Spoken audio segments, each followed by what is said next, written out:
Here's an old word that we're trying to look at in a new way. The word argument is another one of these rhetorical modes that we study in this class, and to that end we try to do a good job of adding some new vocabulary to it. Let's start first with the word argument. If the word itself means to you people fighting, maybe at home, maybe at work, and they're using elevated language, elevated volumes, heated tones, if they're really going at it and disagreeing about something, I suppose that could be considered one form of argument, but the way that it's been considered historically has been much broader. When people argued, at least as we go back in our education, in our history, taking a look at how people talked about argumentation, we can trace it back to its roots or take a look at how our discussion and analysis of argument began with Aristotle, as people frequently will. We won't do a lot with Aristotle, but we will pick up some key pieces. For him, an argumentation meant to make something clear, to prove, to use a process of reasoning, any kind of process step by step that made sense, that showed in common what people could do as far as thinking in a logical fashion. That could encompass lots more than just fighting or people exchanging heated arguments. In fact, it could even encompass how you persuaded yourself to click on the video that you're watching, or to click on the alarm clock in the morning and get up. Arguments are very all-encompassing, and it's why your teachers in all your fields really encourage you to practice looking at it and try to do it even better than you do it now. What other terms do we need to add to argumentation? Here are a couple more. We'll be looking at logos, ethos, pathos. I've drawn a nice little triangle here for reasons I'll explain in a minute. These older words, which you can look up in any good collegiate dictionary, help us and add to what we know about argumentation. Whenever people will look at argument, they'll look at Aristotle. Whenever they look at Aristotle, they look at the terms that he used to talk about argument, which include these words: ethos, pathos, logos. Let's look at what each offers. Ethos is something that we build as a speaker or a writer. It relates to the word ethic that we get down in our modern age, but it has to do with our credibility. And I'll put that on our triangle here in a minute, but the idea is that we build our credibility by building our ethos, really one and the same. That we appeal to the pathos of an audience, listener or reader. We see such modern day equivalents in the words sympathy or empathy.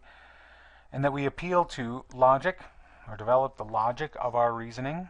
That has to do with the subject of what we write or say. No big surprises there, I think. Why these three? These three, Aristotle said, were parts of an argument that if we wanted to study and understand, it would make us better at understanding and perceiving argument, but also better at formulating our own. And that's why we spend some time taking a look at them. What can that mean in practice? This might be worth jotting down, folks, so if you do keep a record of it and believe that, as science has proven, jotting down notes to yourself really does help you understand it, here's a chance to do this. We put this in a triangle or three-part relationship because each part is essential. Ethos, as we said, it has to do with the credibility of the speaker or writer. Pathos, which has to do with appealing to the audience's emotions. Then we go up here, logic, having to do with the logic of an argument, including inductive and deductive logic, which we talk about in more detail in future videos. Aristotle's great benefit to this is he allows us to analyze each portion of the triangle, each portion of the three parts, to see whether we can understand what makes for good arguments and how we can reproduce our own good arguments. Let's go to our first portion here and try and investigate it in detail. Now, I think the value of studying Aristotle in relation to taking a look at argument is that it allows us to map out those things that many of our classes really emphasize. So if nothing else, we get an understanding of how to remember many of the things that are essential to our fields. Plus, it allows us to sort of weigh the good against the bad. With pathos and appealing to our audience's emotions, there can be good and bad. We notice the bad usually because people will shock us with appealing to emotions in a bad way. Some fallacies are listed over on the left-hand side. They can include appealing unfairly to pity, fear, anger. If that's all our argument depends on, then that's not enough. Appealing to emotion can be good or bad, but if that's all our logic, all our argument relies on, it can be unfair. And in fact, if it appeals to emotion unfairly or overtly or to an excessive extreme, then we know we've got a fallacy. Other fallacies for appealing to emotion can include appealing to prejudice, including personal attack and poisoning the well, about which we'll talk about more in a minute here. They can also include distractions, red herrings, pointing to another wrong, straw man, circular reasoning, all of which are a list and new vocabulary words that we practiced with in class.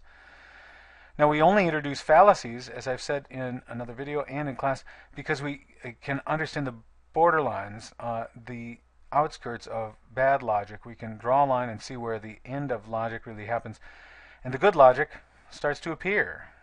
So take a look over in that right-hand column. We know that it's unfair to appeal just to pity, fear, and anger, but we can appeal to good emotions or to emotions reasonably, if that makes any sense at all. We can appeal to emotions that are fair and not just vague or excessive.